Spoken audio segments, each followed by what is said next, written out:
పరిశుద్ధుడా, సర్వశక్తిమంతుడా, పూజనీయుడా, నీకే వందనాలు చెల్లించుకుంటున్నాం తండ్రి. ప్రభువా, ఇచ్చిన ఈ శ్రేష్టమైన సమయాన్ని బట్టి మీకు వేలాది వందనాలు, కోట్లాది స్తోత్రాలు చెల్లించుకుంటున్నాం తండ్రి. నీకే స్తుతులు స్తోత్రాలు అర్పించుకుంటున్నాం తండ్రి. ప్రభువా, ఇప్పుడు మేము వాక్యం ధ్యానించుచుండగా ప్రభువా, మీ ఆత్మను కుమ్మరించండి నాయన. ప్రభువా, మీరు మాట్లాడండి నాయన. నీ దాసుని సిలువ చాటును మరుగుపరిచి మీరు మాట్లాడాలని వేడుకుంటున్నాం తండ్రి. ఎక్కడ నా సొంత మాటలు ఉండకూడదు తండ్రి, మీ మాటలే వచ్చులాగా సహాయం చేయండి తండ్రి. మీ పరిశుద్ధాత్మ చేత నడిపించండి తండ్రి. మీరే నాకు తోడుగా నీడగా ఉండి ముందుకు నడిపించండి నాయన. చెప్పుచున్న వాక్యాన్ని వినే చెవులు దయచేయండి తండ్రి. గ్రహించగలిగిన మనసును దయచేయండి తండ్రి. సరిచేసుకునే హృదయాన్ని దయచేయండి తండ్రి. ఎక్కడ ప్రభు విధి వదిలేయకుండా ప్రభు నీ వాక్యాన్ని మేము మా హృదయంలో ఉంచుకొని దాని ప్రకారంగా నడుచుకునే వారిలాగా జీవించడానికి సహాయం చేయమని యేసుక్రీస్తు నామంలో అడిగి వేడుకుంటున్నాం పరమ తండ్రి. పాపం అంటే ఏంటో మనకు ఎలా తెలుస్తుందండి? అసలు పాపం అంటే ఏంటి అనేది మనకు ఎలా తెలుస్తుంది? ఎవరైనా చెప్తారా? అప్పుడు నేను మాట్లాడతా, మీరు కూడా మాట్లాడవచ్చు. అప్పుడే మనకు వాక్యం అర్థమైంది. లేదంటే ఏమైంది? అపవాది మన భుజాల మీద కూర్చుని జోల పాడుతూ ఉంటాడు కాబట్టి అందరం మాట్లాడతాం. పాపం అంటే ఏంటి మనకు ఎలా తెలుస్తుంది? వాక్యం వినడం ద్వారానే తెలుస్తుంది. లేదంటే ఎవరైనా బోధించినప్పుడే మనకు తెలుస్తుంది. ఈ వాక్యము, ఈ ప్రార్థనలు ఇవేమి లేకపోతే మనకి పాపం అంటే ఏంటో అసలు తెలియదు. ఎలా పెడితే అలా జీవిస్తాము, మోసాలు చేస్తూనే ఉంటాము, అబద్ధాలు ఆడుతూనే ఉంటాము, హత్యలు చేస్తూనే ఉంటారు, వ్యభిచారం చేస్తూనే ఉంటారు. కాబట్టి మనకి ఎలా తెలుస్తుంది పాపం అంటే ఏంటో? వాక్యం వినడం ద్వారా, ఇంకోటి వాక్యం చదవడం ద్వారా తెలుస్తుంది. పాపం చేయకుండా ఉండడానికి ఏం చేయాలి? ప్రార్థన చేయాలి. అనగా వాక్యం వింటే సరిపోద్దా? మళ్ళీ ఏం చేయాలి? మనం విన్నదాని వాక్యం గురించి ఆ పాపంలోని మనం వెళ్ళకుండా ఏం చేసుకుంటూ ఉండాలి? డైలీ ప్రార్థన చేసుకుంటూ ఉండాలి. ఆ ప్రార్థన మనకి ఏం చేస్తుంది? పాపం నుంచి బయటపడటానికి సహాయం చేస్తుంది. అవునా కదా? ఫస్ట్ ఏం చెప్పాను? పాపం ఎలా తెలుస్తుంది మనకి? ఎలా? వాక్యం వినడం ద్వారా. ఇంకోటి ఏం చెప్పాను? ఇంకోటి ప్రార్థన. ప్రార్థన చేసినప్పుడు ఏం చేస్తాం? మనం పాపం నుంచి బయటపడతాం. ఇంకోటి వాక్యం ఏం తెలియజేస్తుందని చెప్పాను, మళ్ళా చెప్పాలి. పాపాన్ని నుంచి బయటపడటానికి మనకి ఏమవుతుంది? వాక్యం సహాయం చేస్తుంది. కాబట్టి మనం ఇప్పుడు వాక్యం వినాలా వద్దా? వినాలి కదా. అసలు ఈ వాక్యం ప్రార్థనలు ఎందుకు చేయాలి? అసలు ఈ వాక్యం ఎందుకు, ఈ ప్రార్థనలు ఎందుకు? మనకి నిత్య జీవం కోసం. అవునా కదా? పరలోక రాజ్యం కోసం. అవునా? లేదంటే ఊరికేనా? మనం స్వార్థం లేకుండా ఇక్కడికి వస్తామా? పరలోకమే లేదంటే అసలు ఇక్కడ ఉంటాం? మనం ఉన్నాం కదా. ఏం చేసినా సరే మనకు చలామణి ఏంటంటే ఏం చేస్తాం? మందిరంలో కనపడం. మనం ఎందుకు వస్తున్నాం ఇక్కడికి? మరి ముఖ్యంగా నిత్య జీవం కోసం. అవునా కదా? పరలోకం కోసం, సుఖాల కోసం. అవునా కదా? ఇక్కడ సుఖాలు పరలోకంలో. ఇక్కడైతే ఏంటి? అన్ని కష్టాలే కదా. మనం జీవిస్తున్న ఈ ప్రపంచం మొత్తం ఎలా ఉంది? మనం ప్రెసెంట్ ఇక్కడ ఈ భూమి మీద జీవిస్తున్నాం కదా. ఈ జీవితం ఎలా ఉంది? ఎంత ధనికుడికైనా అడగండి మీరు, ఆయనకి కూడా ఏదో కష్టం ఉంటుంది. ఆయనకి ఉండే శ్రమలు ఆయనకే ఉంటాయి. మనం జీవిస్తున్న ఈ ప్రపంచం మొత్తం దేంతో నిండి ఉంది? పేదరికం ఉందా లేదా? కష్టాలు, నష్టాలు ఉన్నాయా లేదు? ఇవన్నీ ఇంకా వ్యాధులు లేవా? అవినీతి ఉందా లేదా? ఇవన్నీ ఎక్కడ ఉన్నాయి? ప్రజెంట్ మనం జీవిస్తున్న జీవితం వీటితోనే నిండిపోయి ఉంది.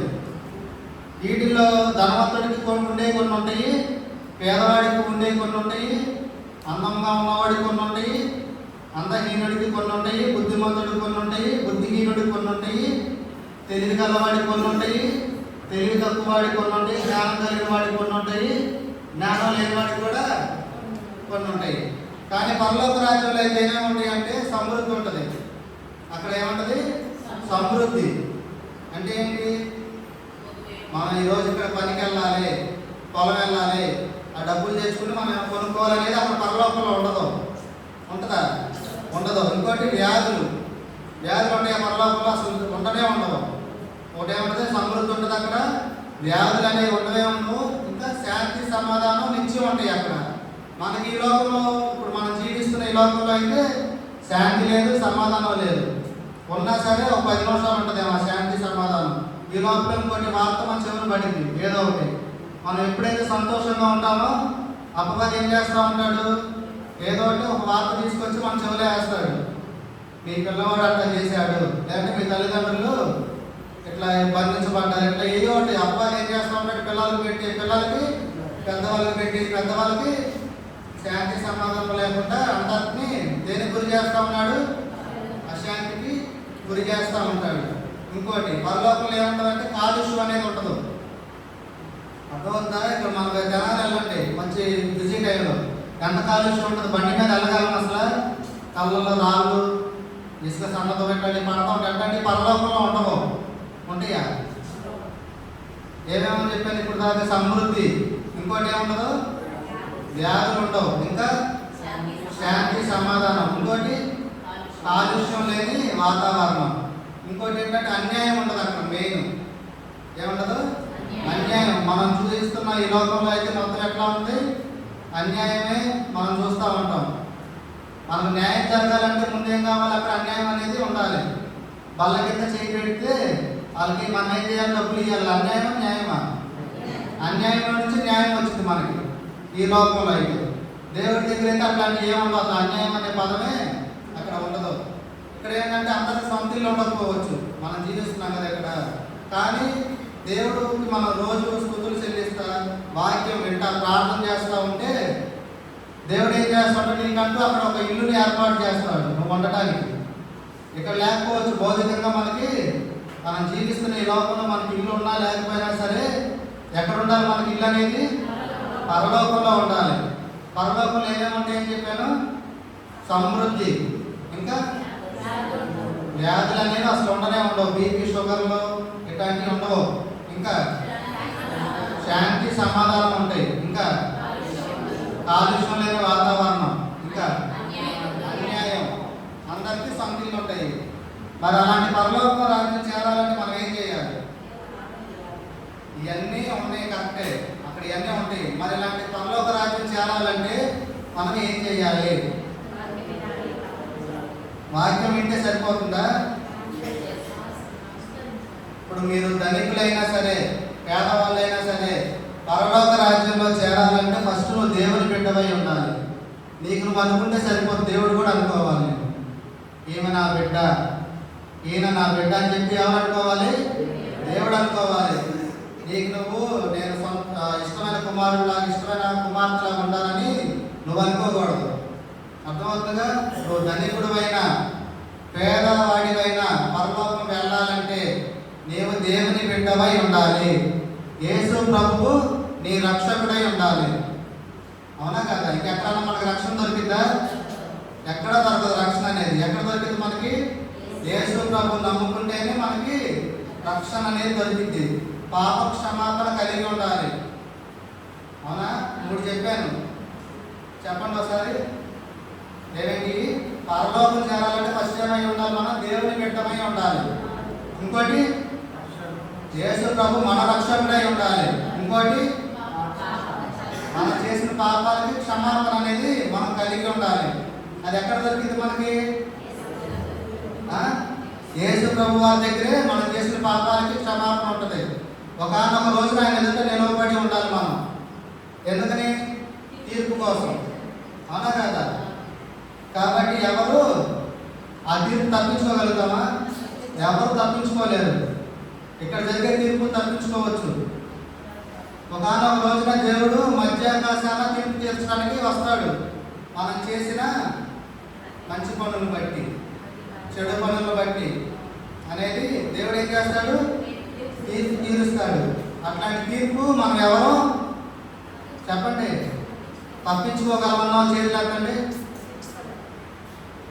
తప్పించుకోలేమన్నా చేతులు ఎత్తండి. చేతులు ఎత్తడం తప్పించుకోగలరా? తప్పించుకోలేమనే కానీ తీర్పు దేవుడు మానవుని తన పోలికలో సృజించాడా లేదా? ఏదైనా కుక్కలాగా నక్కలాగా బర్రెలాగా చేశాడా మనల్ని? మనకేమిచ్చాడు? జ్ఞానం ఇచ్చాడా లేదా? గేదెలకు బర్రెలకు ఆ జ్ఞానాలు ఉంటాయా? ఉండవు. మనం ఏమైనా చెప్తా ఏంటయ్యా వినవు. అవునా కదా? కాబట్టి దేవుడు మనల్ని ఎలా చేశాడు? తన పోలికలో సృజించాడు. అలాంటి పోలికలో మనం సృజించాడు కాబట్టి మనం ఎలా ఉండాలి? ఆయన పోలి మనం నడుచుకోవాలి. ఆయన సృజించింది, లేదంటే వేరే విధంగా ఏమైనా చేస్తామని సృజించాడు? అన్యాయాలు అక్రమాలు చేస్తామని సృజించాడు ఆయన రూపంలో. మరి ఎందుకు సృజించాడు మనల్ని చెప్పండి? ఆయన పోలికలో మనం నడుచుకోవాలని చెప్పి మానవుని సృజించాడు. దేవుని విడిచి పశుప్రాయులు అయ్యాం మనమేమో. అవునా కదా? వాస్తవంగా చూసుకుంటే ఎలా ఉన్నాము? మన హృదయాలు కానీ మన తలంపులు కానీ ఎలా ఉంటాయి? పశుప్రాయ తలంపుల్లాగా ఉంటాయి. మానవుడు ఈరోజు ఎలా ఉన్నాడంటే దేవుని మాటలు విడిచిపెట్టి సొంతగా ఏదో ఒకటి చేయాలని చెప్పి ఆలోచిస్తా అపవాది చేతుల్లో చిక్కుకుపోయి ఏమైపోయాడు? పశుప్రాయుడు అయిపోయాడు. ఇంకా దేవుని మాటలు విన్నా సరే వాళ్ళకి మైండ్లోకి ఎక్కువ.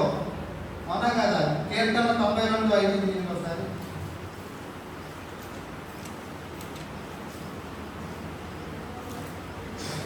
92వ అధ్యాయం 5వ వచనం కీర్తనలు.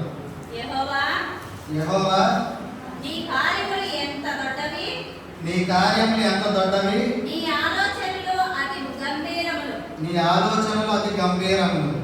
పశుప్రాయులు వాటిని గ్రహింపరు.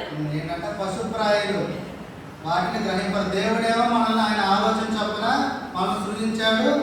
ఇంకా తన పోలికలో మనం సృజించాడు. మానవుడు ఏమయ్యాడంట? పశుప్రాయులాగా చేస్తూ ఉంటారంట. కాబట్టి మనం ఏం చేయాలి? ఇప్పుడు చదవండి మళ్ళీ మనకి. ఆయన కార్యాలని మనం ఏం చేయాలి? తలంచుకుంటా ఉండాలి. మన జీవితంలో ఆయన ఎన్నో అద్భుత కార్యాలు చేస్తుంటాడు. అవునా కదా? ఎన్నో ఆశ్చర్య కార్యాలు చేస్తుంటాడు.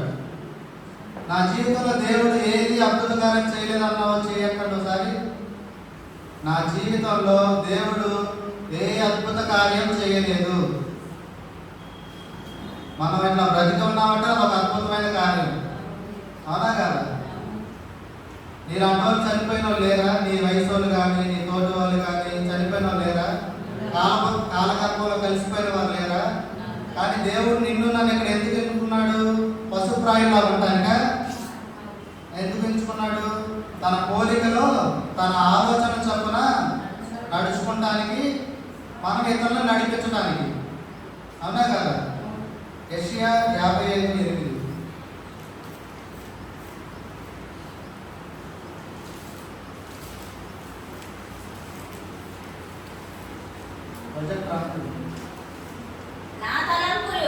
నా తలంపులు నీ తలంపులు వంటివి కావు, నీ తలంపులు వంటివి కావు, నీ త్రోవలు నా త్రోవలు వంటివి కావు. దేవుని తలంపులు ఎలాంటివి అంటే మన తలంపులు వంటివి కాదంట. ఆయన తలంపులు, ఆయనకి మన పట్ల ఒక గొప్ప తలంపు ఉంటుంది. అర్థమవుతుందా? ఆయనకి మన పట్ల ఒక గొప్ప తలాంతు ఉంటుంది. మనం ఏం చేస్తూ ఉంటాము? ఆ తలాంతుని పక్కన పెట్టి అపవాది మన చెవులో ఏదైతే ఊదిందో, ఆది కాండంలో చూసుకుంటే అబద్ధ సర్పం ఏమని చెప్పింది? ఇది నిజమా అని చెప్పింది. దేవుడు చెప్పే కార్యాలు ఎట్లా ఉంటాయి? అపవాద చేసి దేవుడు మనకు కూడా చెప్తాడు అది చేయమని. అపవాద చేయమంటే ఇది నిజమా అని చెప్పి మనకు సందేహం పెట్టింది. ఆ సందేహంలో నుంచి మనం ఏమవుతాం? తొలగిపోతూ ఉంటాం. అవునా కదా? దేవుడు నిన్ను ఆయన పోలికలో నిర్మించాడని చెప్తా ఉంటాడు. దేవుడేమో సాతాను ఇచ్చింది ఇది నిజమా, ఇది సోదే అని చెప్పింది నీ చెవులు. అవునా కదా? చెప్తుందా? వింటున్నారా? అర్థమవుతుందా వాక్యం? అర్థం కాకపోతే మళ్ళీ అడగండి. ఇక్కడ నాకు అర్థం కాలేదని చెప్పి నేను చెప్పడానికి ప్రయత్నిస్తాను. చదవండి. నీ తలంపులు నా తలంపులు వంటివి కావు, నీ త్రోవలు నా త్రోవలు వంటివి కావు. ఇదే యెహోవా వాక్కు. ఆయన వాక్యం ఏం చెప్తా ఉంది? మనలాంటి త్రోవలు కాదంట ఇది. అర్థమవుతుందా? కాబట్టి మనం ఎలా నడుచుకోవాలి? ఆయన త్రోవలు ఎరిగి మనం ఆయన త్రోవలు నడవడానికి ఏం చేయాలి?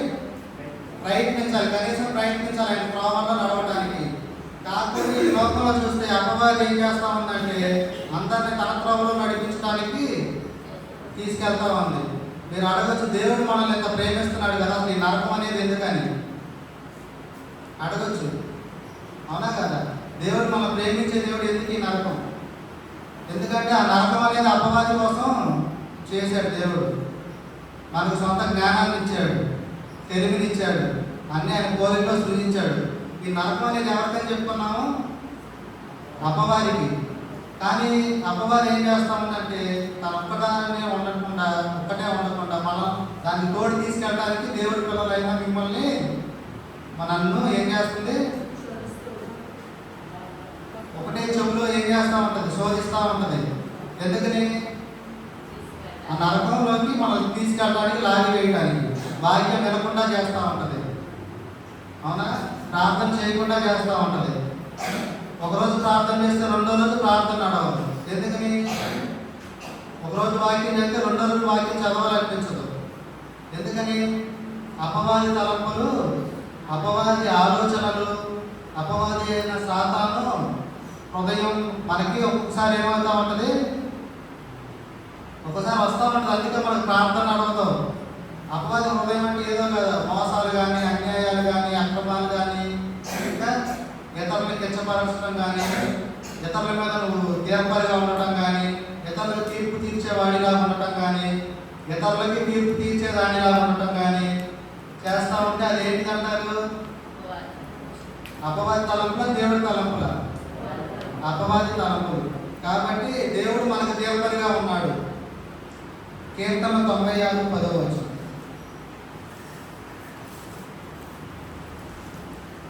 మీ పక్కన కూడా ఒకసారి గమనిస్తా ఉండండి.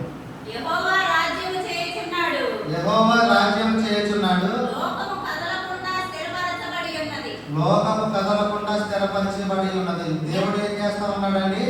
రాజ్యం చేస్తా ఉన్నాడు. రాజ్యం చేస్తా ఉన్నప్పుడు దేవుడు ఊరికే ఉంటాడంటారా? మనం చేసిన క్రియలకు కానీ, మనం చేసిన ఏదైతే చేస్తా ఉన్నామో వాటికి దేవుడు ఏం చేస్తా ఉంటాడు? తీర్పరి. మనకి ఇంకా చెప్పుకున్నాం కదా, యెహోవా ఏంటి? మనకు తీర్పరి. ఆయన ఏం చేస్తా ఉన్నాడు? రాజ్యం చేస్తా ఉన్నాడు. లోకము కదలకుండా స్థిరపరచబడి ఉన్నది. దేని వలన? ఆయన రాజ్యం చేస్తా ఉన్నాడు కాబట్టి, ఆయన సృష్టికర్త కాబట్టి, ఆయన ఎన్నో అద్భుత కార్యాలు, సూచక్రియలు చేయగలడు కాబట్టి లోకము కదలకుండా శూన్యంలో, ఈ భూమి ఎలా ఉందండి ఎవరికైనా తెలుసా? శూన్యంలో వేలాడుతూ ఉందంట. ఇది శూన్యం అనుకోండి, ఇట్లా వేలాడుతూ ఉంది భూమి, ఏ సపోర్ట్ లేకుండా. అంటే ఏంటి దాని అర్థం? దేవుడు చేసిన ఆశ్చర్య కార్యాలు ఇవన్నీ. 96:13 96:13. భూజనులకు తీర్పు తీర్చుటకై యెహోవా వేయం చేయుచున్నాడు. న్యాయమును బట్టి లోకమునకు తన విశ్వసత్యమును బట్టి జనులకు ఆయన తీర్పు తీర్చును. న్యాయమును బట్టి లోకమునకు, తన విశ్వాస్యతను బట్టి జనములకు ఆయన తీర్పు తీర్చును. దేవుడు ఏంటంటే మనకి ఎలా తీర్పు తీరుస్తాడంట? న్యాయమును బట్టి, విశ్వాసాన్ని బట్టి, అవిశ్వాసాన్ని బట్టి. ఎట్లాగైనా సరే దేవుడు ఎట్లా ఉన్నాడు? తీర్పు తీర్చేవారిలాగా దేవుడు ఉన్నాడు.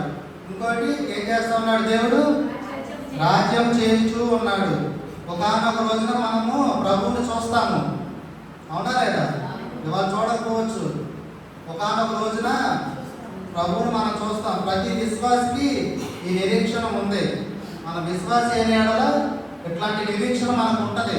ఏమని? నేను ప్రభువుని చూస్తాను. ఒకానొక రోజున మధ్యాకాశాన ఎత్తబడే రోజున నేను ఏం చేస్తాను? ప్రభువుని చూస్తాను. ఇంకోటి ఆయన తీర్పు ఎలా ఉన్నది? న్యాయసమ్మతమైనది. అవునా కదా? ఆయన తీర్పు ఎలాంటిది? న్యాయం ఉంటుందా, అన్యాయం ఉంటుంది? ఆయన తీర్పు న్యాయసమ్మతమైనది. అనేక మంది సాక్షులు హాజరవుతారు అక్కడ. దేవుడు తీర్పు తీర్చే రోజున అనేక మంది సాక్షులు. మనం ఏదైతే మాట్లాడుతూ ఉంటామో వారికి కనపడకూడదు, వీరికి కనపడకూడదు అని చెప్పి ఫోన్లు ఏం చేస్తుంటాం? మాట్లాడతాం. లేదంటే ఇంటికి వెళ్ళైనా సరే ఏం చేస్తాము? అపవిత్రమైనవి, లేదంటే ఉన్న వాటిని లేనట్టుగా, లేని వాటిని ఉన్నట్టుగా చెప్పేవాళ్ళు ఉంటారు. వారికి ఏంటంటే ఆ రోజు ఏమైతే అనేక మంది సాక్షులు హాజరవుతారా లేదా? హాజరైనప్పుడు మన దేవుడు తీర్పు తీరుస్తాడు. న్యాయమైన తీర్పు తీరుస్తాడా, అన్యాయమైన తీర్పు తీరుస్తాడా? దేవుడు ఆయన తీర్పు ఎలా ఉందంటే న్యాయసమ్మతమైనది. యోహాను సువార్త 5వ అధ్యాయం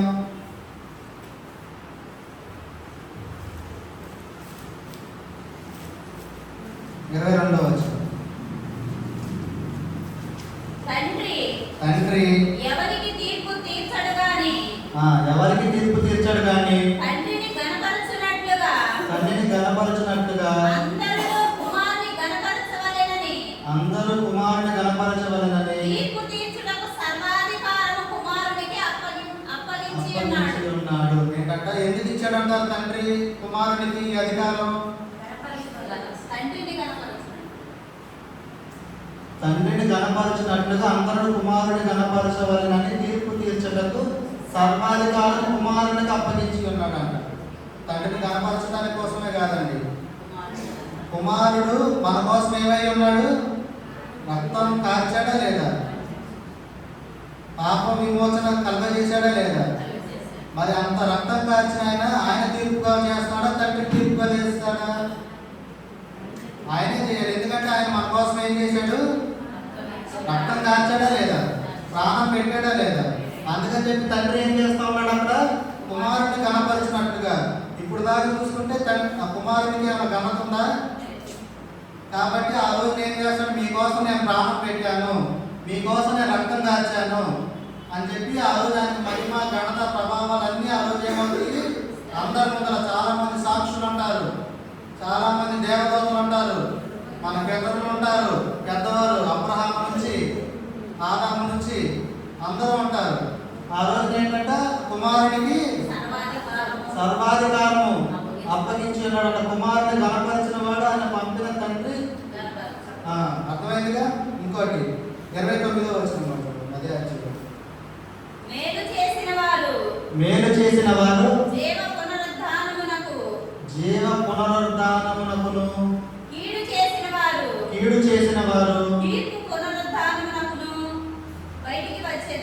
ఏంటంటే మేలు చేసిన వారు ఏమవుతారంట? జీవ పునరుద్ధానం. అంటే ఏంటి జీవ పునరుద్ధానం అంటే? ఇంత మనం చెప్పుకున్నాం చూసారా? సమృద్ధి, ఇంకా వ్యాధులు అసలు ఉండవు, శాంతి సమాధానం ఉంటాయి, ఇంకా కాలుష్యం లేని వాతావరణం, అన్యాయం, ఇంకా అందరికీ సొంత ఇల్లు. ఇట్లాంటి వాళ్ళందరూ ఎక్కడికి వెళ్తారంటే మేలు చేసిన వాళ్ళందరూ జీవ పునరుద్ధానం అంటే పరలోకమే, నిత్య జీవం ఉంటుంది అక్కడ. వాళ్ళందరూ మేలు చేసిన వారందరూ నిత్య జీవానికి వెళ్తారు. కీడు చేసిన వారు ఎక్కడికి వెళ్తారు? తీర్పు పునరుద్ధానం అంటే ఇంకా అక్కడ చెప్తారు, ఇంకా మనం చేసిన బ్యాలెన్స్ ఉంటుంది, ఇటా అన్నట్టు. అర్థమవుతుందా? తీర్పు పునరుద్ధానికి బయటికి వచ్చేదారు, అట్లా లోపలికి వెళ్తారు, మరి బయటకు వస్తారు. ఆ రోజు దేవుడు తీర్పు తీరుస్తాడు, మనం చూస్తూ ఉంటాం.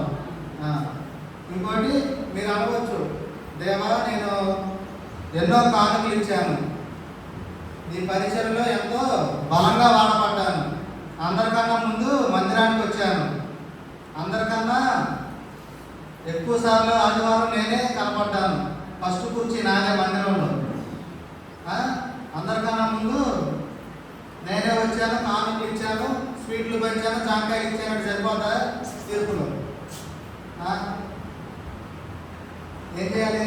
మీరు అనొచ్చు, నేను కానుకలు ఇచ్చాను, ఆ రోజు దోసకాయలు కూడా ఇచ్చాను సేవకులకి, మొలకాయలు కాయగానే ఫస్ట్ ఎవరికి ఇచ్చాను? సేవకులకే ఇచ్చాను. ఎందుకు ఇచ్చాను? నీకు ఇచ్చినట్టుగా నేను ఇచ్చాను ప్రభా, అవునా కదా? కానీ మందిరానికి కూడా నేను అందరికన్నా ముందు వచ్చేవాడిని, పాటలు బాగా పాడేవాడిని, వాక్యం బాగా చదివేదాన్ని. లేదంటే ఇంకా నేను ఏదైనా సరే క్రమం తప్పకుండా అన్నీ చేశాను, ఎన్నో కార్యక్రమాల్లో సహకరించాను సేవకులకు కానీ. అట్లా మీరు అనుకోవచ్చు, అట్లా మీరు అనొచ్చు దేవుడి దగ్గర. కానీ ఇర్మియా గ్రంథం చేయండి ఒకసారి, 7వ అధ్యాయం 22-23 వచ్చిన. నేను ఐగుప్తు దేశంలో నుండి మీ పితరులను రప్పించిన దినమున దహన బలులను గూర్చి గాని బలులను గూర్చి గాని నేను వారితో చెప్పలేదు. ఏంటంటే నేను వారితో మన పితరులకంట దేవుడు నువ్వు ఆ కానుకలు బదులు మేకను పోయి, దూడను పోయి, ఈ బర్రెను పోయి అడ్డంగా నరిగి అని చెప్పలేదంట. ఏం చెప్పాడు మరి? అట్టి వాటిని గురించి ఏ ఆజ్ఞ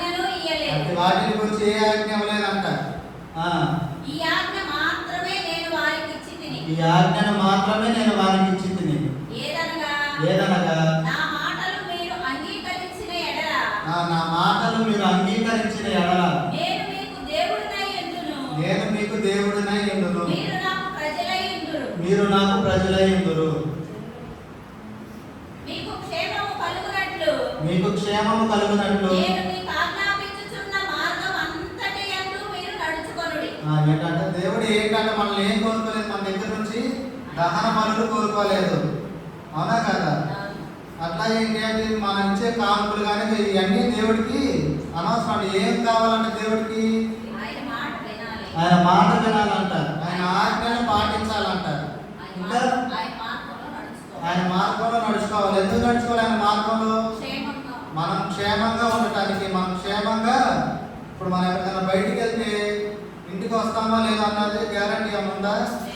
లేదు. పొలం వెళ్ళినా సరే, ఎక్కడికి వెళ్ళినా సరే మనకి గ్యారంటీ అనేది లేదు మన జీవితానికి. కానీ మనం దేవుని దగ్గర ఆయన మాటలు విని ఆయనకు అంగీకరించి ఉంటే ఏమైతే మనకి క్షేమం కలిగిందంట. అదే మనం ఆయనకు ఆజ్ఞాపిస్తా ఉన్నాడంట. దేవుడు చెప్పినవన్నీ చేయకుండా ఉంటాడంటారా?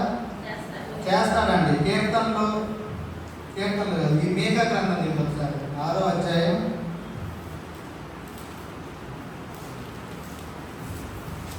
నేను సొంత మాటలు చెప్పాలనుకోవట్లేదు కాబట్టి అంతా మీకు బైబిల్లో నుంచే తీసి చూపిస్తున్నాను.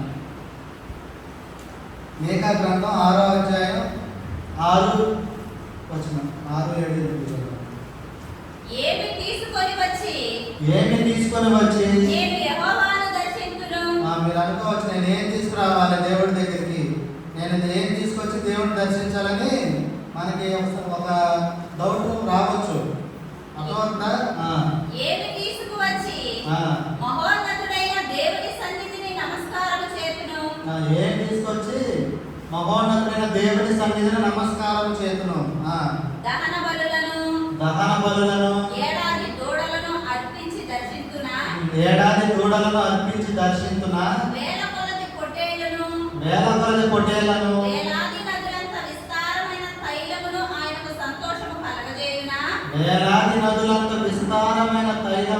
సంతోషము కలగజేయునా. నా అతిక్రమమునకై నా జ్యేష్ఠ పుత్రుని నేనిత్తునా. నా పాప పరిహారమునకై నా గర్భఫలమును నేనిత్తునా. మనుష్యుడా ఏది ఉత్తమమో అది నీకు తెలియజేయబడి ఉన్నది. న్యాయముగా నడుచుకొనుటయు కనికరమును ప్రేమించుటయు దేన మనస్సు కలిగి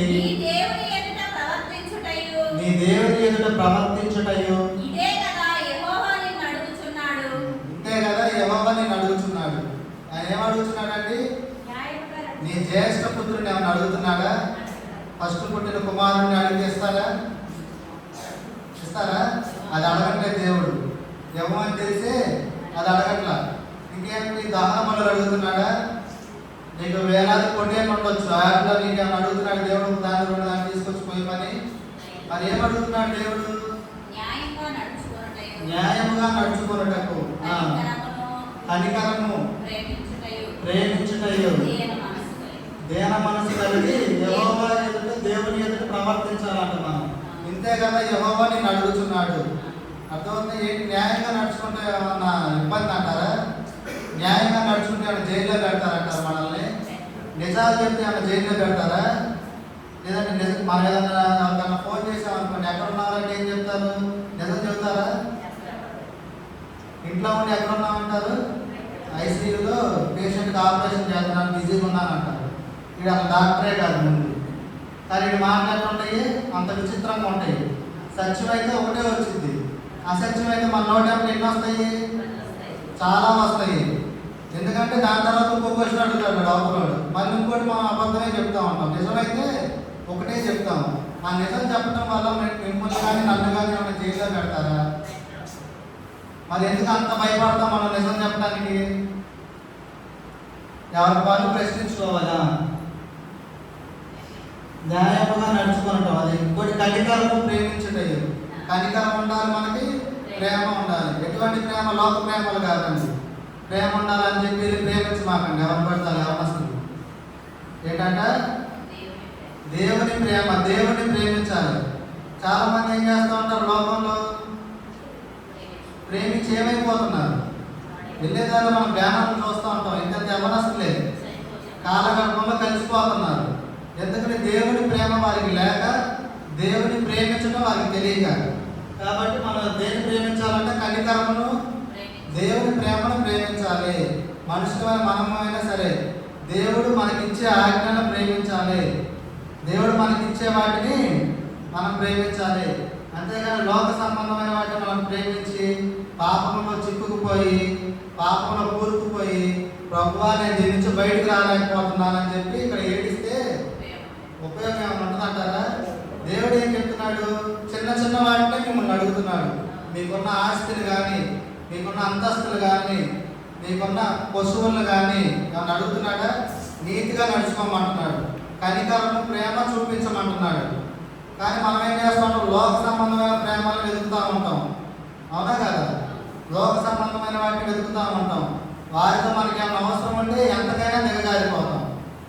ఎదుటివాడితో మనకి ఏమైనా అవసరం ఉందనుకోండి, స్త్రీలైనా పురుషులైనా ఏం చేస్తూ ఉంటాం? దిగజారిపోతాం. నిన్ను నువ్వు ఎంతగా తగ్గించుకుంటావంటే అంత చెప్పలేము. ఆ మాటలు కూడా చెప్పకూడదు.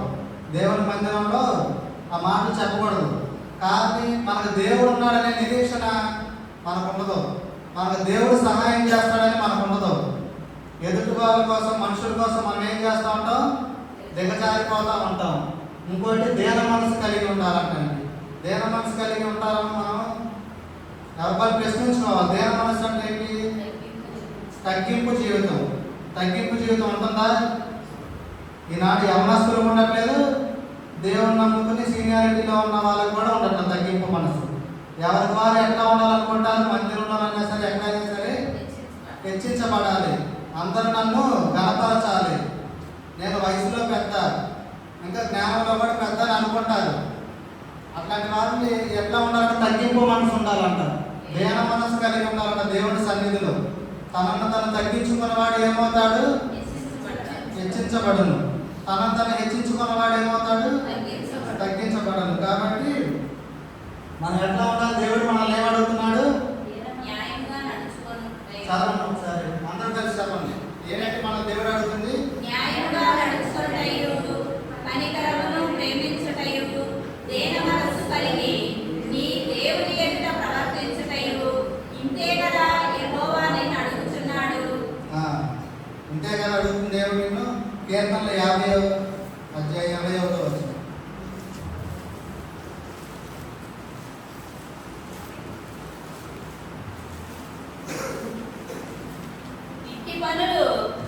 ఇట్టి పనులు నువ్వు చేసినను నేను మౌనినై ఉంటిని. మనం ఇప్పుడు దాకా ఎట్లా జీవించామండి? ప్రేమ లేదు, కనికరం లేదు, ఇంకా అబద్ధ సాక్ష్యాలు అని ఇప్పుడు దాకా చెప్పుకున్నాం కదా. దేవుడు మనల్ని అడిగినవన్నీ మనం వ్యతిరేకంగా చేసాం. ఇట్టి పనులు నీవు చేసినను నేను మౌనినై ఉంటిని. అందుకు నేను కేవలము నీ వంటి వాడనని నీవు అనుకొంటివి. మనం ఏమర్థం చేస్తూ ఉంటాం? దేవుడు ఏం చేయడం అనుకుంటా ఉంటాం. కాబట్టి ఏం చేస్తూ ఉంటాము? దేవుడు కూడా మనలాంటి వాడే అనుకుని ఇట్లాంటి పనులన్నీ చేస్తూ ఉంటాం.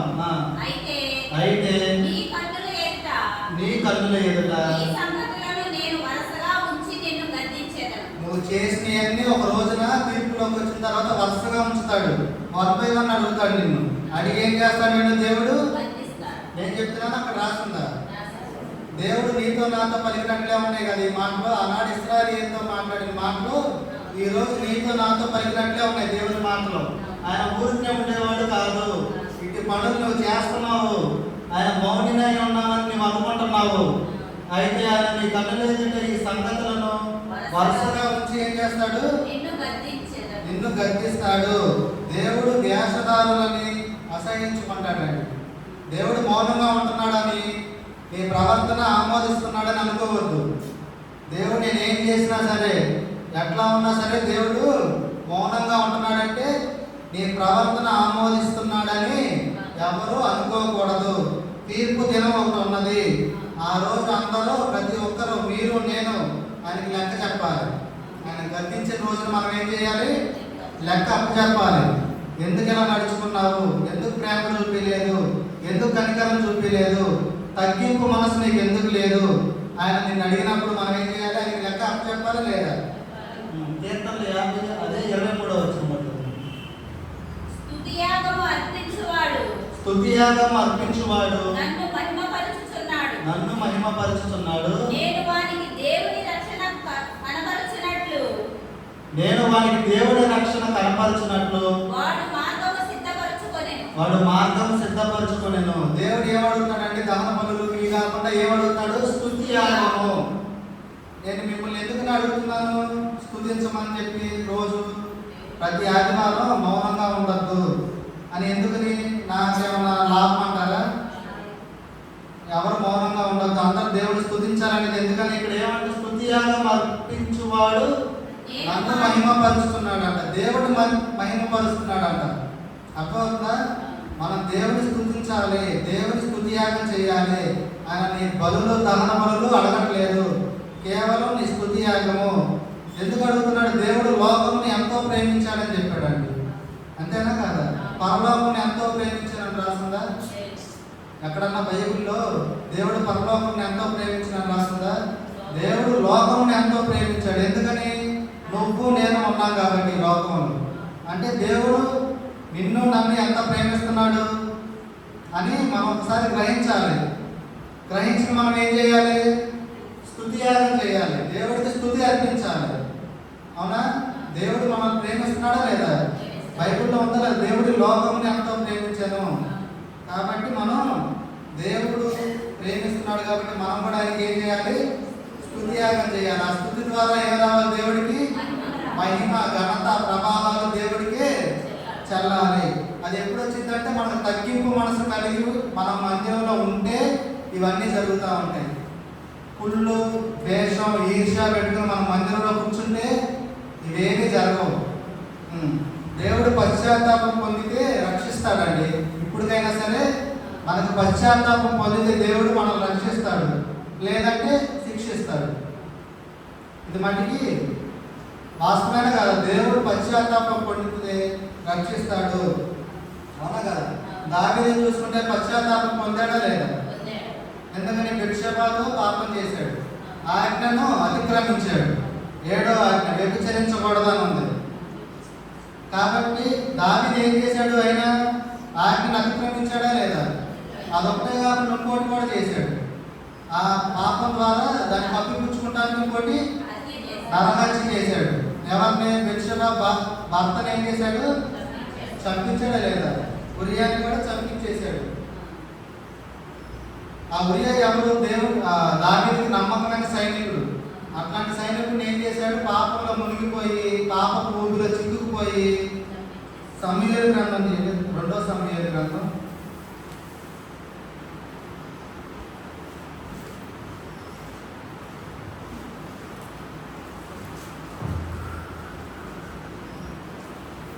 11వ అధ్యాయం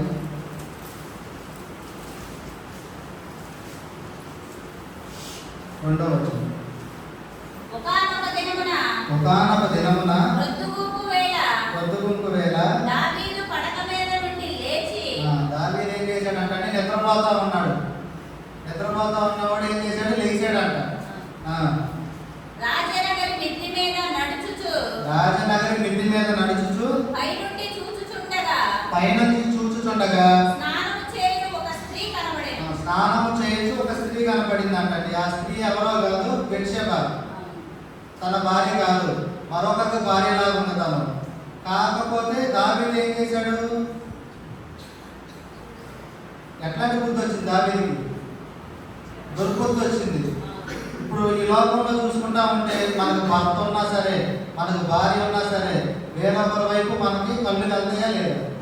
అది ఎట్లాంటి వాళ్ళైనా సరే దేవుడు మనకు ఒక భర్తనిచ్చాడు, లేదంటే మనకు ఒక భార్యనిచ్చాడు. మనం వేరే వాళ్ళ వైపు వెళ్తే ఏమైంది? పాపం జరిగింది. అక్కడ ఆజ్ఞను అతిక్రమించినట్లయింది. వ్యభిచరిస్తే ఏమైంది? వ్యభిచారం చేస్తే ఏమైంది? ఆజ్ఞను అతిక్రమించినట్లేనా కాదా? ఇంకా దానికి కూడా ఏం చేశాడు? నరహత్య చేశాడండి. ఇక్కడ 4వ అధ్యాయంలోనే ఉంది, ఆమెతో శయనించానని చెప్పి. తర్వాత అదే అధ్యాయంలో 27వ వచనంలో లాస్ట్లో ఉంటుంది, అయితే దావీదు చేసినది యెహోవా దృష్టికి దుష్కార్యముగా ఉండెను. దేవుడి దృష్టికి ఎలా ఉందంట? ఆ పాపం ఎలా ఉంది? దుష్కార్యంగా ఉంది. ఇంకోటి 16వ వచనం. ఇట్లాంటి దావీదు చేశాడు కదా. కాబట్టి అప్పుడు దేవుడు ఏం చేశాడు? యెహోవా ఉరియా భార్య దావీదునకు కనిన బిడ్డను మొత్తినందున అది బహు జబ్బుపడిను. పాపం వల్ల కలిగిన బిడ్డను దేవుడు ఏం చేశాడంట? మొత్తాడంట. ఆ మొత్తటం వలన అక్కడ ఉంటుంది, అది మిగిలిన చదవండి. 7వ రోజున ఆ బిడ్డ చనిపోతాడు. దావీదుకి బెత్షెబాకి పుట్టిన బిడ్డ ఏమవుతాడు? చనిపోతాడు. దావీదు తన పాపాన్ని దేవుని సన్నిధిలో ఒప్పుకున్నాడండి. తర్వాత ఎంతో కుంగిపోయాడు, ఎంతో పశ్చాత్తాపంతో కుంగిపోయాడు. పడిపోయిన వాడిని దేవుడు పైకి లేవదీశాడా లేదా? మరలా దేవుడు తన పాపాన్ని క్షమించాడు, కానీ పాపానికి ఫలం అప్పటికప్పుడే కనిపించింది. అవునా కదా? చూస్తా ఉన్నాం లేదా? పాపాన్ని చేశాడు, పాపానికి ఫలం అప్పటికప్పుడే అనుభవించాడు. దావీదుకి బెత్షెబాకి పుట్టిన కుమారుడు ఏమైపోయాడు? చనిపోయాడు. అప్పుడు దావీదు పశ్చాత్తాపంతో 51వ కీర్తన రాశాడండి. 51వ కీర్తన మొదటి నుంచి చదవండి సార్. దేవా నీ కృప చొప్పున నన్ను కరుణింపుము. నీ కృప చొప్పున నన్ను కరుణింపుము. నీ వాత్సల్య బాహుళ్యము చొప్పున నా అతిక్రమములను తుడిచివేయము. ఏంటంటే దేవా, ఇప్పుడు మనం కూడా చాలా మంది పాపాలు చేసి ఉంటాం, చాలా మందిని లోపల పడి తిరుగుతూ ఉంటాం. కాబట్టి ఇప్పుడే మనం ఏం చేయాలంటే ఏమని ప్రార్థన చేయాలి? దేవా నీ కృప చొప్పున నన్ను కరుణింపుము. నీ వాత్సల్య బాహుళ్యం చొప్పున నా అతిక్రమమును తుడిచివేయము. నేను ఎన్నో పాపాలు చేశాను దేవా, కానీ ఈ లోకంలో ఎన్నో వాటిని నేను ఏం చేస్తా ఉన్నాను? అనుసరిస్తా ఉన్నాను. ఇప్పటికైనా సరే నేను మారాలి.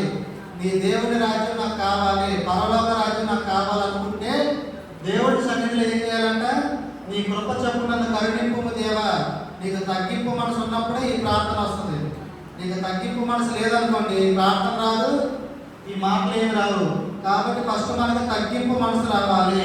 తగ్గింపు మనసు వచ్చిన తర్వాత దేవుడి కృప చొప్పున నన్ను కరుణించుము దేవా. మనం ఇట్లా పాపాలు చేస్తామని నన్ను కరుణించుము దేవా అంటే ఎప్పుడు దేవుడు కరుణిస్తానే ఉంటాడా? దేవుడు పద్దాడు. చాలా మంది ఏం ప్రార్థన చేస్తారంటే, ప్రభు నేను పడిపోతా, నన్ను లేవనెత్తు, నన్ను క్షమించు, నన్ను క్షమించు అంటారా లేదా? ఇద్దరండి ఒకసారి. లోకేష్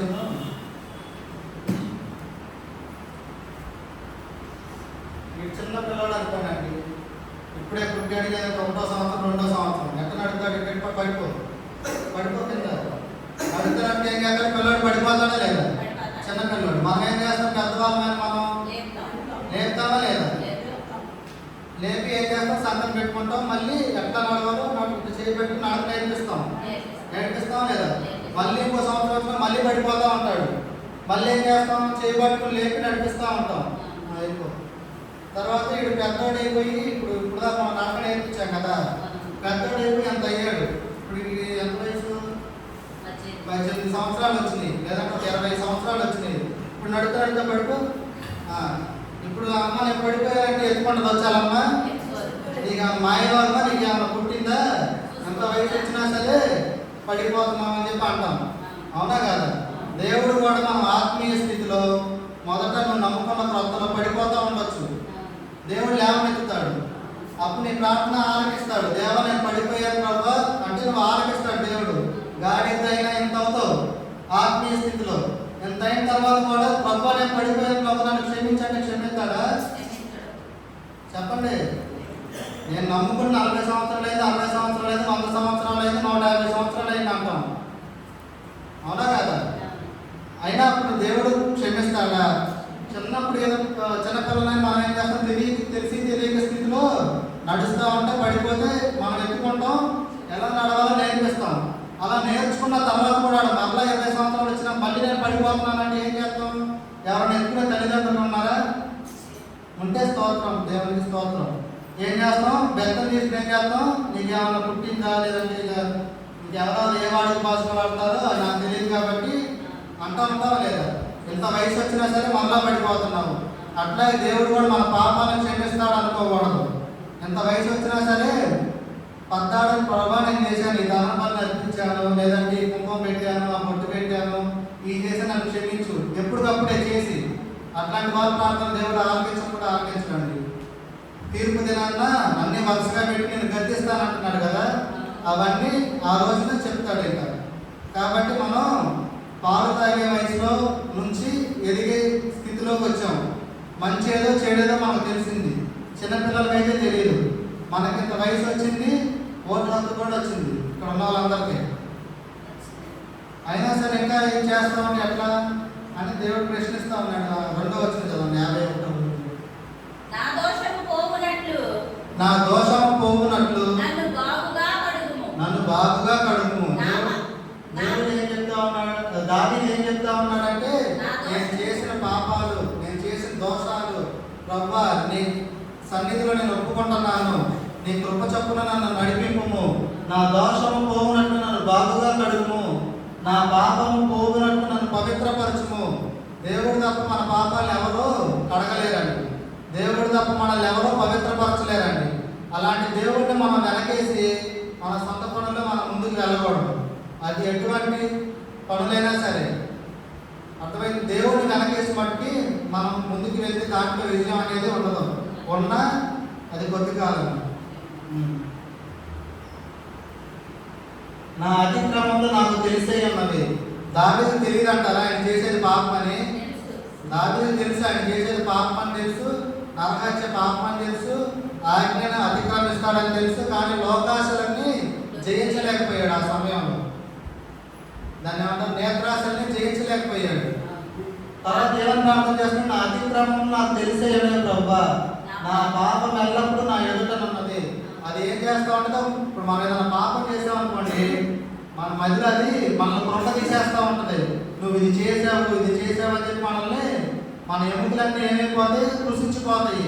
మనలో జీవం అనేది ఉండదు, ఏదో పైకి బ్రతుకున్నామంటే బ్రతుకున్నాం అంతే. కాబట్టి ఏమో రాసిన, అతిక్రమంలో నాకు తెలిసే ఉన్నది, నా పాపము ఎల్లప్పుడూ నా ఎదుటనున్నది. నా పాపం ఎల్లప్పుడూ నా ఎదుట ఉన్నది. పాపం అంటే ఏంటంటే దేవుని ఒక గురి ఉంటుంది మనకి, ఆ గురిని తప్పటమే పాపం. మన గురి ఏంటి? పరలోక రాజ్యం. ఫస్ట్ చెప్పుకున్నాను, మన గురి ఏంటిది? పరలోక రాజ్యం. ఈ పాపాల ద్వారా, ఈ వ్యభిచారాల ద్వారా, ఈ నరహత్య ద్వారా, ఈ అబద్ధాల ద్వారా, ఈ పదార్థాలు ఉన్నాయి మనకి. వీటన్నిటిని మనం ఏం చేస్తాం? గురి తప్పటం అంటే ఏంటంటే, పాపం అంటే గురి తప్పటం. మనం గురి పెట్టుకున్నాం, ఏమని గురి పెట్టుకున్నాం? నిత్య జీవం కావాలి, నాకు పరలోక రాజ్యం కావాలని చెప్పి మనం గురి పెట్టుకున్నామా లేదా? ఏదో ఊరినే వస్తున్నాము మందిరానికి, ఒక గోల్ అనేది ఉందిగా మనకు. మనం చనిపోయిన తర్వాత ఎక్కడికి వెళ్తామని, ఎక్కడికి వెళ్తామని ఉంది, పరలోకం వెళ్తామనే కదా ఉంది. అందుకే కదా మనకి ప్రయాస అంతా దేవుని స్తుతించడం. కానీ అందరూ లోపల తిరుగుతూ ఉంటారు, లోపల ఎంజాయ్ చేస్తూ ఉంటారు. కానీ మనం ఆదివారం ఎన్నున్నా సరే దేవుని మందిరానికి వస్తా ఉన్నాం. ఎందుకని?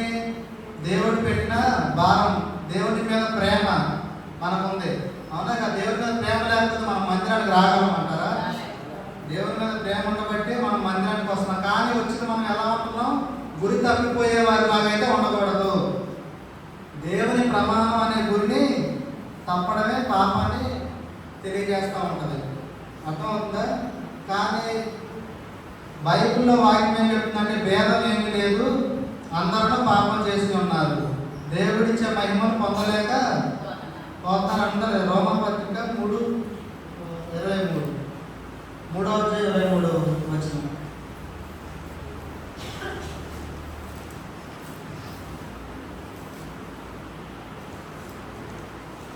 ఏ భేదము లేదు, ఏ భేదము లేదు, అందరూ పాపము చేసి దేవుడు అనుగ్రహించు మహిమను పొందలేకపోతున్నారు. అర్థమైందండి? పాపం చేయటం వల్ల దేవుడు అనుగ్రహించే మహిమను మనం పొందలేకపోతున్నామంట. పాపం చేయటం వల్ల దేవుడిచ్చే ఆశీర్వాదాలు మనం పొందలేకపోతున్నామంట. పాపం అంటే వ్యభిచారం ఒకటే కాదు, నరహత్య ఒకటే కాదు. మీకు తెలుసు కదా పాపాలు అంటే ఏంటో. చేయకూడదని చేసినప్పుడే పాపం. మనకు చేయకూడదని చెప్పి మన హృదయం గర్తిస్తూ ఉంటుంది. కానీ దాన్ని మనం అతిక్రమించి ఎప్పుడైతే ముందుకు వెళ్తామో అదే పాపం. కాబట్టి ఏంటంటే భేదం ఏమీ లేదు, అందరూ పాపం చేసి ఉన్నారు. పాపం చేసిన దాన్ని బట్టి ఏమవుతుంది? దేవుడు అనుగ్రహించే మహిమను పొందలేకపోతున్నారు. దావీదు కూడా తాను చేసిన పాపాన్ని తలుచుకుంటూ తనను తానే ద్వేషించుకున్నాడండి. ఒక సమయంలో అసహించుకున్నాడు. ప్రభువా, నీ ఎదుట నేను ఈ పాపం చేశాను, నేను ఎట్లా భక్తి చేశాను చిన్నప్పటి నుంచి, గొర్రెలు కాసుకుంటా అందరిలో విడవబడిన వాడు నేను. అయినా సరే ఒక అధికారం వచ్చిన తర్వాత ఏం చేశాడు, పాపానికి దిగజారిపోయాడు. అట్లాగే మనం కూడా స్టార్టింగ్ స్టేజ్ ఎలా ఉన్నామో ఆరిపోయిన దివిటీలు వెలిగించబడాలండి. ఇప్పటికైనా సరే మనలో ఉన్న దివిటీలు, మనలో ఉన్న ఆత్మ ఆరిపోయిన స్థితిలో ఉంటే పశ్చాత్తాపం ద్వారా దేవుడి సన్నిధిలో ఒప్పుకొని ఆరిపోయిన దివిటీలు ఏమవ్వాలి, వెలిగించబడాలి. అందరూ ఆత్మతో నింపబడాలి అనేది దేవుని కోరిక అండి. మనస్సాక్షి ఆక్రందన చాలా తీవ్రమైనది. మనకి మనస్సాక్షి గర్తిస్తూ ఉంటుంది, అవునా కదా, ఇది నువ్వు చేసావు, ఇది నువ్వు చేసావు అని చెప్పి. ఆ పాపం చేయడం ఎందుకు, మనం అంత బాధపడడం ఎందుకు? తర్వాత పాపాన్ని ఒప్పుకున్నాడండి దేవుడు. అదే కీర్తన 51వ అధ్యాయం 4-8. 51వ కీర్తన. ఇదంతా దావీదు పాపం చేసిన తర్వాత 4వ వచనం. నీకు కేవలము నీకే విరోధముగా నేను పాపము చేసి ఉన్నాను. ఏంటంట ఒప్పుకుంటున్నాడు దేవుడు. ఇంతదాకే కరుణించమన్నాడు 1-2-3లో కరుణించమని చెప్పి ఆయన అడిగాడు. ఇప్పుడు మళ్ళీ పాపం తీసుకొచ్చాడు. నీకు కేవలము నీకే విరోధముగా నేను పాపం చేసి ఉన్నాను. నీ దృష్టి ఎదుట నేను చెడుతనమును చేసి ఉన్నాను. నీ దృష్టి ఎదుట నేను చెడుతనము చేసి ఉన్నాను. కావున ఆజ్ఞ ఇచ్చినప్పుడు నీవు నీతిమంతుడుగా అగపడదు. తీర్పు తీర్చినప్పుడు నిర్మలుడుగా అగపడదు. అయ్యో, నేను పాపములో పుట్టిన వాడను. పాపములోనే నా తల్లి నన్ను గర్భమున ధరించెను. నీవు అంతరంగములో సత్యమును కోరుచున్నావు. ఆంతర్యమున నాకు జ్ఞానము తెలియజేయదు. నేను పవిత్రుడగునట్లు ఇస్సోపుతో నా పాపమును పరిహరింపుము. ఏంటంటే ఇస్సోపుతో నా పాపాన్ని పరిహరించమని చెప్పి అడుగుతున్నాడండి దేవుణ్ణి. హిమము కంటేను నేను తెల్లగా ఉండునట్లు నీవు నన్ను కడుగుము. ఈ దేవుడు మనల్ని కడగాలనే కానండి. ఇస్సోపు అంటే ఏంటంటే తెల్లని ఒక మొక్క లాంటిది దాని అర్థం. అట్లాంటి ఇస్సోపుతో ఏం చేయాలంట, మన పాపాలను కడగాలని చెప్పి మనం ప్రార్థన చేసుకోవాలి. ఎవరైతే పాపాలు చేసి ఉన్నామో అందరూ చేసి ఉన్నారు, భేదమేమీ లేదని చెప్పి చదువుకున్నాం.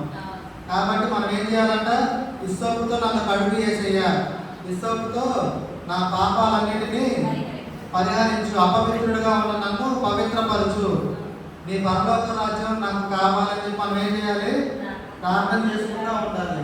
ఇంకా యమము కంటే నేను తెల్లగా ఉండినట్టు నన్ను కడుగుము. ఆయన ముఖ కాంతి మన మీద ఉంటే ఎట్లా ఉంటుందండి, వెలుగుగా ఉంటాం. అట్లాగే ఆయన ముఖ కాంతిలో మన రహస్య పాపాలు ఉంటాయి కొన్ని, ఎవరు కనపడకుండా చేస్తూ ఉంటాం. ఎవరు కనపడకుండా ఏం చేస్తాం, మనం చేస్తూ ఉంటాం. ఎవరైనా సరే, మీరైనా నేనైనా సరే చేసి వచ్చిన వాళ్ళమే. కాబట్టి ఏంటంటే యమము కంటే నేను తెల్లగా ఉన్నట్టు నీవు నన్ను కడుగుము, నీ ముఖ కాంతి నా మీద ప్రకాశింప చేయమని చెప్పి మనం ఏం చేయాలి, ప్రార్థన చేసుకోవాలి. మన పాపంలో నిమిత్తం దేవుని కుమారుడు శిలువలో మరణించక తప్పిందా లేదా? దేవుడు మరణించాడా లేదా? అవునా కదా. అందుకే దేవుడికి మహిమ కలిగినట్లుగా తీర్పు దినమున ఏమైంది, కుమారుడికి మహిమ ఘనత అన్ని ఆ రోజు వస్తాయండి. కాబట్టి మన పాపంలో నిమిత్తం దేవుని కుమారుడు శిలువలో మరణించాడు. ఎఫెసీ పత్రిక 1:7 వచ్చింది. సమయం అయిపోతుంది.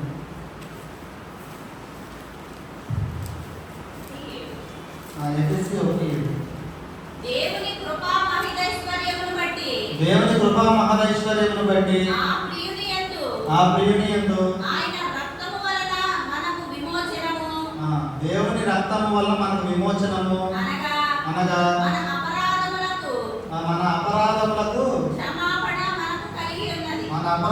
మనకు క్షమాపణ కలిగి ఉన్నదండి. కాబట్టి మనం ఏం చేయాలంటే, ఎక్కువ దేవుని పరలోక రాజ్యం మనం పొందాలంటే, దేవుని పరలోక రాజ్యం మనం చేరాలంటే ఏం చేయాలంటారు? ఉన్నారా? ఏం చేయాలంటారు? పరలోక రాజ్యం మనం చేరాలంటే ఇప్పుడు చెప్పుకున్నది ఏంటి? పాపం చేయకూడదు. చేసి ఉన్నా సరే ఇప్పటి నుంచైనా ఏం చేయాలి? పశ్చాత్తాపం అనేది ఒకటి ఉంటుంది. ఆ పశ్చాత్తాపం మనకు కలగాలి. పశ్చాత్తాపంతో మనం దేవుని సన్నిధిలో ప్రార్థన చేయాలి. అవునా కదా? కీర్తనలు క్లాస్ ఉన్నది ఇంకా 51వ అధ్యాయం 9-14. దేవా 9. నా పాపములకు విముఖుడవు కమ్ము. నా పాపములకు విముఖుడవు కమ్ము. నా దోషములన్నిటినీ తుడిచివేయుము. మనం చేసిన దోషాలన్నిటినీ తుడిచివేయమని చెప్పి ప్రార్థన చేయాలండి. దావీదు ప్రార్థన చేసిన విధంగా మనం కూడా ఏం చేయాలి? ప్రభువా, నేను ఎన్నో పాపాలు చేశాను, ఎన్నో అబద్ధాలు ఆడాను, తల్లిదండ్రులను దుఃఖపరిచాను, బిడ్డలను దుఃఖపరిచాను, బిడ్డలకు న్యాయం చేయలేకపోయాను అని చెప్పి మనం ఎన్నో పాపాలు చేస్తూ ఉంటాం తెలిసి కూడా. కాబట్టి మనం ఏం చేయాలి? నా పాపములకు విముఖుడవు కమ్ము, నా దోషములన్నిటినీ తుడిచివేయమని చెప్పి మనం ప్రార్థన చేయాలా? దేవా నా యందు శుద్ధ హృదయము కలుగజేయుము. మనకి ఏం కావాలంటే శుద్ధ హృదయం కావాలంట. అట్లాంటి శుద్ధ హృదయం నాకు కలుగజేయము దేవా. నా అంతరంగములో స్థిరమైన మనసును నూతనముగా పుట్టించుము. నా అంతరంగంలో స్థిరమైన మనసును నూతనముగా పుట్టించుము. మన అంతరంగంలో ఒక స్థిరమైన మనసు ఇక్కడ ఉంటుంది. మనకి స్థిరమైన మనసు బయటకు వెళ్ళంగానే ఏమైంది? ఎవరు లేని చోట పాపాన్ని చోటిస్తూ ఉంటాం. జనాలందరూ ఉంటే స్థిరంగానే ఉంటుంది మనసు. జనం ఎవరు లేకపోతే పాపానికి మన కాళ్ళు ఏమైతే ముందుకు వెళ్ళిపోతూ ఉంటుంది. అట్లాంటివి లేకుండా దేవుడు ఏమంటే ఇక్కడ దావీదు ఏమంటే అడుగుతున్నాడు? స్థిరమైన మనసును నూతనముగా, అంటే కొత్తగా. జూనియర్కి సీనియర్కి తేడా ఉంటుంది. సీనియర్ ఏం చేస్తా అన్నీ తెలుసు, వాడికి ఎట్లయితే ఏమైతే అన్నీ తెలుసు. జూనియర్కి మళ్ళీ ఫస్ట్ కానీ ఎట్లా పెంచుకుంటూ ఉంటాము. ఇప్పుడు చిన్న మొక్క ఉంది, టంటే ఉండిపోతుంది. అది మంచికైనా అవ్వచ్చు, చెడుకైనా అవ్వచ్చు. పెద్ద చెట్టు అయింది అనుకోండి, పెద్ద చెట్టు, దాన్ని వంచగలుగుతాం మనం. అట్లాగే నూతనంగా కొత్తది, చిన్నది ఏదైనా సరే మనం పాపం వైపు కాకుండా ఇంకా దేవుని వైపు తిరుగులాగానే ఏం చేయాలంటే ఒక స్థిరమైన మనస్సు, దేవుణ్ణి ఆరాధించేలాగా ఒక స్థిరమైన మనస్సుని నూతనంగా పుట్టించమని చెప్పి అడగాలంట. నీ సన్నిధిలో నుండి నన్ను త్రోసివేయకుము. నీ సన్నిధిలో నుండి నన్ను త్రోసివేయకుము. నీ పరిశుద్ధాత్మను నా యొద్ద నుండి తీసివేయకుము. ఏమని ప్రార్థన చేస్తున్నాడు? మనం పాపాలు చేస్తూ ఉంటే మనలో పరిశుద్ధాత్మ ఉండదు అనేది దీని అర్థం. కాబట్టి మనం ఏం ప్రార్థన చేయాలి? మన ఆరిపోయిన దివిటీలో మొదట్లో ఉన్న స్థితి నాకు కావాలి. మొదట్లో నేను ఎట్లా ఉజ్జీవంగా ఉన్నానో అలాగే నేను ఉండాలి. నీ సన్నిధిలో నుంచి నన్ను త్రోసివేయకుము దేవా అంటే పరలోక రాజ్యంలో నుంచి కూడా, జీవగ్రంథంలో నుంచి కూడా నా పేరు తొలగించొద్దు. ప్రభు, నువ్వు నాకు ఒక నూతనమైన హృదయాన్ని ఇవ్వు, నేనేంటో పూజ చేసుకుంటానని చెప్పి మనం దేవుడి దగ్గర అడగాలి. అడిగినప్పుడు నీ పరిశుద్ధాత్మ నా యొద్ద తీసివేయకుమ్మా. నీ రక్షణానందము నాకు మరలా పుట్టించుము. నీ రక్షణానందము. మన బాప్తిసం తొట్టిలోకి వెళ్ళిన రోజు గుర్తుందా? ఎవరు బాప్తిసం తీసుకున్నారు వాళ్ళందరికీ ఆ దినం గుర్తుందా? ఆ రోజు ఎంత ఆనందం ఉంది మనకి. మొదటి ప్రేమ ఎట్లా ఉంది? బాప్తిసం తీసుకున్న ప్రవక్తలు ఎట్లా ఉంటుంది? పరలోక రాజ్యం వెళ్ళిపోయినట్టే ఉంటుంది. వారం తర్వాతగా ఏమైంది? ఈ ఆనందం ఉంటుంది. మళ్ళీ లోక ఆనందంలో కలిసిపోతాం. పరలోకం అదే బాప్తిసం తీసుకునేటప్పుడు ఎవరెవరు ఏ మాటలు చెప్పారు నీకు గుర్తున్నాయా? నాకు నువ్వు తప్ప ఇంకెవరు లేరు, నేను ఈ అమ్మాయిని ఇంకా అన్యుల అమ్మాయిని తప్ప నేను అన్యుల్ని నేను పెళ్లి చేసుకోను, నాకు దొరకపోయినా నేను చేసుకోనని కొన్ని సాక్ష్యాలు అన్నాం. అవి ఆ టయానికి ఉంటాయి అంటారా? నీవు తప్ప నాకు ఇంకెవరు లేరు ప్రభా, నువ్వే నా దిక్కు, నువ్వే నాకు అన్ని అని చెప్పి మనందరం ఏం చేశాము? ఒక తీర్మానం చేసుకున్నాం. బాప్తిసం తీసుకునే రోజున, రక్షణ తీసుకునే రోజున మనం అందరం ఏం చేశాము? ఒక తీర్మానం అనేది చేసుకున్నామా లేదా? మిమ్మల్ని ఏ ప్రశ్నలు అడగకుండా బాప్తిసం ఇచ్చారా మీరు ఎవరికైనా? ఇలేదు కదా. నీ రక్షణ ఆనందం నాకు మరలా పుట్టించుము. ఆ రోజు నేను ఎలాగైతే ఆనందించానో, ఆ రోజు నేను ఎలాగైతే సంతోషించానో నీ యందు, మరలా నాకు అట్లాంటి ఆనందాన్ని ఇవ్వు ప్రభువా. సమ్మతి గల మనసును కలగజేసి నన్ను దృఢపరచుము. సమ్మతి గల మనస్సు కలుగజేసి నన్ను దృఢపరచుము. 13-14. అప్పుడు అతిక్రమము చేయువారికి నీ త్రోవలను బోధించెదను. అప్పుడు ఏమైందంటే మనం వాళ్ళకి బోధించేవారిలా ఉంటాం. ఎప్పుడైతే నువ్వు ఇవన్నీ చేస్తావో, దేవుడి దగ్గర పశ్చాత్తాప హృదయం పొందుకుంటావో, నువ్వు దేవుడిని ఎప్పుడైతే స్థిరమైన మనసు నువ్వు పొందుకుంటావో, అప్పుడు నువ్వేం చేస్తావు? ఎవరైనా పాపాలు చేస్తావు అంటే వాళ్ళకి నువ్వు చెప్పేవాళ్ళగా ఉంటావు. దేవుడు అప్పుడు నిన్ను బోధించేవాళ్ళలాగా చేస్తాడు. అప్పుడు దాకా మనం ఆగాలి. పాపంలోనే ఉంటే పాపం వ్యవహారాలతో మనం చేస్తూ ఉంటే ఇతరులు చెప్తే వాళ్ళు వింటారా అండి? ఎవరు ఎన్నరు పాపులను నీ తట్టు తిరుగుదురు. అప్పుడు ఏం చేస్తారంటే మనం చెప్పినప్పుడు మనం పశ్చాత్తాపం పొంది మనం ఒకళ్ళు చెప్పినప్పుడు వాళ్ళు ఏం చేస్తారు? ఆ పాపం ఈ తట్టు తిరుగుతారంటే దేవుడి వైపు చూస్తారు వాళ్ళు. దేవా దేవా నా రక్షణకర్తయగు దేవా, నా రక్షణకర్తయగు దేవా, రక్తాపరాధము నుండి నన్ను విడిపింపుము. రక్తాపరాధముల నుండి నన్ను విడిపింపుము. అప్పుడు నా నాలుక నీ నీతిని గురించి ఉత్సాహగానము చేయును. అప్పుడు నా నాలుక మీ నీతిని గురించి ఉత్సాహగానము చేయను. అది భూలోకంలోనైనా సరే పరలోకంలోనైనా సరే అప్పుడే మనకి ఉత్సాహగానాలు ఇవన్నీ వస్తాయండి. అప్పుడు దాకా మనకి ఏమి రావు. కాబట్టి మనం ఏం నేర్చుకున్నాం? పరలోకం వెళ్ళాలంటే అవన్నీ ఇంటికి అయిన తర్వాత ఎవరి వాళ్ళు గ్రహించుకోండి. సమయం అయిపోయింది, ప్రార్థన చేసుకుని ముగించుకుంటాం.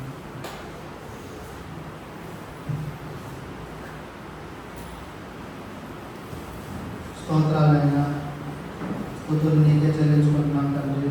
గొప్ప దేవా నీకే వందనాలైనా. ప్రభా పూజకు అర్హుడు నీవే యేసయ్యా. ప్రభా నీ ఎదుట ఎన్నో దుష్కార్యాలు చేసుకున్నాం తండ్రి. ప్రభా నీ ఎదుట ఎన్నో పాపాలు చేసుకున్నాం తండ్రి. అయినా మరలా నీ సన్నిధికి వచ్చి ప్రభా నువ్వు నాకేం చేసావన్నది మేము ప్రశ్నిస్తున్నాం తండ్రి. నేను నీకేం చేసావన్నది మేము గ్రహించుకోలేకపోతున్న స్థితిలో ఉంటున్నాం తండ్రి. ప్రభా మేము నీకు స్తుతి యాగం అర్పించడమే నీకు ఇష్టం అన్నాం తండ్రి. ప్రభా స్తుతి యాగం నీకు అర్పించి మీ ఆజ్ఞలు గైకొనే బిడ్డలుగా మమ్మల్ని అందరినీ తీర్చమని వేడుకుంటున్నాం తండ్రి. ప్రభా నీ సన్నిధిలో మేము ఒప్పుకుంటున్నాం తండ్రి. ఏమైనా పాపాలు శాపాలు మా మీద ఉంటే తీసివేయమని వేడుకుంటున్నాం తండ్రి. ఎటువంటి పాపాలలో మేము చిక్కుకొనిపోయి ఉన్నాం ప్రభా, మాకు నూతన మనసును దయచేయండి తండ్రి. ఈ నూతన మనసును మేము స్థిరపరుచుకునే వారిగా ఉండటానికి సహాయం చేయండి తండ్రి. ప్రభా మీ వైపు మేము జీవించేలాగా సహాయం చేయండి తండ్రి. సాతాను అపవాదిని మేము మా భుజాల మీద ఎక్కించుకుని వాడు చెప్పే మాటలు మేము వినకుండా సహాయం చేయండి తండ్రి. ప్రభా నీలో ఫలించే కొమ్మలుగా ఉండటానికి సహాయం చేయండి తండ్రి. ప్రభా అవినీతి వైపు మేము ఉండకూడదు తండ్రి. ప్రభా శాశ్వతమైన నీ నిత్య జీవం కోసం మేము పోరాడే వారిగా ఉండటానికి సహాయం చేయండి తండ్రి. ప్రభా నీకు ఇష్టమైన బిడ్డలుగా ఉండటానికి సహాయం చేయండి తండ్రి. ప్రభా ఆరిపోయిన దివిటీలను మీరు వెలిగించాలని వేడుకుంటున్నాం తండ్రి. ప్రభా అందరూ ఆత్మతో నిండాలని వేడుకుంటున్నాం తండ్రి. పరిశుద్ధాత్మ ద్వారా ప్రభా ప్రార్థన చేయాలని సహాయం చేయండి తండ్రి. ప్రభా నీ ఆత్మల సంఘం మీద కుమ్మరించండి నాయన. ప్రభా అందరినీ పవిత్రపరచండి నాయన. ప్రభా అందరినీ పరిశుద్ధపరచండి నాయన. ప్రభా ఎవరెవరు ఏ అనారోగ్యాలతో వచ్చారో ఏ సమస్యలతో వచ్చారో సమస్తం ఎరిగిన దేవుడు నీవే యేసయ్యా. అందరిని బట్టి మీరు వందనాలు యేసయ్యా. వచ్చిన ప్రతి ఒక్కరిని మీరు దర్శించండి నాయన. మీరు వారితో మాట్లాడాలని మేము నమ్ముచున్నాం తండ్రి. విన్న వాటిని ప్రభు ఎక్కడ క్రోసి చేయకుండా ప్రభు వారు మనసులో గ్రహించుకుని ప్రభు వాటిని చేయలాగా సహాయం చేయండి తండ్రి. ప్రభు ఎవరికైతే అనారోగ్యాలు ఉన్నారో వాటిని స్వస్థపరచండి నాయన. ప్రభు యెహోవా రాఫా స్వస్థపరుస్తానన్న దేవుడు నీవే యేసయ్యా. మీరు స్వస్థపరచాలని వేడుకుంటున్నాం తండ్రి. ఎటువంటి ఆర్థిక ఇబ్బందులు ఉన్నా సరే ప్రభు మీరు ఒక్కసారి ఆ బిడ్డలు జ్ఞాపకం చేసుకోవాలని వేడుకుంటున్నాం తండ్రి.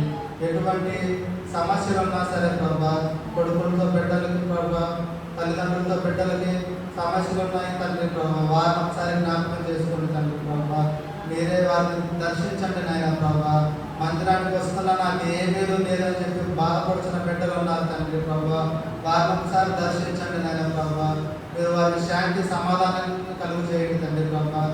ప్రభా నీతిగా జీవించడం మాకు నేర్పించండి నాయన. ప్రభా సంఘానికి వచ్చిన ప్రతి ఒక్కరిని మీరు దీవించి ఆశీర్వదించండి నాయన. ప్రభా మీ మేలతో నింపండి నాయన. ప్రభా గుడ్డిగా ఎవరు వెళ్ళకూడదు నాయన. నీ మాటలు తీసుకువెళ్ళే వాళ్ళ ఉండడానికి సహాయం చేయండి ప్రభా. రాలేకపోయిన బిడ్డలను ఒకసారి మీరు దర్శించండి తండ్రి. ప్రభా వారికి ఎందుకు వల్ల రాలేకపోయారో ప్రభా మీకు తెలుస్తుంది తండ్రి. ప్రభా మీరు వారి సమస్యలని పరిష్కరించాలని వేడుకుంటున్నాం తండ్రి. ప్రతి ఒక్కరిని మీ చేతులకు అప్పగించుకుంటున్నాం తండ్రి. ప్రభా వాళ్ళు ఇచ్చిన కానుకలను హృదయపూర్వకంగా ఇచ్చారు తండ్రి. ప్రభా కానుకలు ప్రభా మీరు నూరంతలుగా అభివృద్ధి పరచండి నాయన. ప్రభా వారి ఇళ్లలో ఆశీర్వాదాలు కొలుసులాగా సహాయం చేయండి తండ్రి. ప్రభా నీకు ఇచ్చి ఎక్కడ అన్యాయం అయిపోయిన వాళ్ళు లేరు తండ్రి. ప్రభా కానీ ఏ హృదయంతో ఇచ్చారన్నదే ముఖ్యం తండ్రి. ప్రభా అది రూపాయమని 10 రూపాయలు ఏమని తండ్రి. ప్రభా ఏ హృదయంతో ఇచ్చామని చూస్తూ ఉంటాం తండ్రి. ప్రభా ఆ హృదయాలను ప్రభా మీరు ఒకసారి జ్ఞాపకం చేసుకోండి తండ్రి. ప్రభా వారిని మీరే దీవించి ఆశీర్వదించండి నాయన. ప్రభా ఇంటికి వెళ్తుండగా ప్రభా మార్గాల్లో ప్రభా మీరు తోడుగా నీడగా నడిపించండి తండ్రి. ప్రభా ప్రతి ఒక్కరిని ప్రభా మీ చేతులకు అప్పగించుకుంటున్నాం తండ్రి. ప్రతి ఒక్కరి చుట్టూ మీ అగ్నితో కంచె వేయమని వేడుకుంటున్నాం తండ్రి. ప్రభా అపవాదికి చోటించే విధంగా ఎవరు జీవించకుండా ఉండటానికి సహాయం చేయమని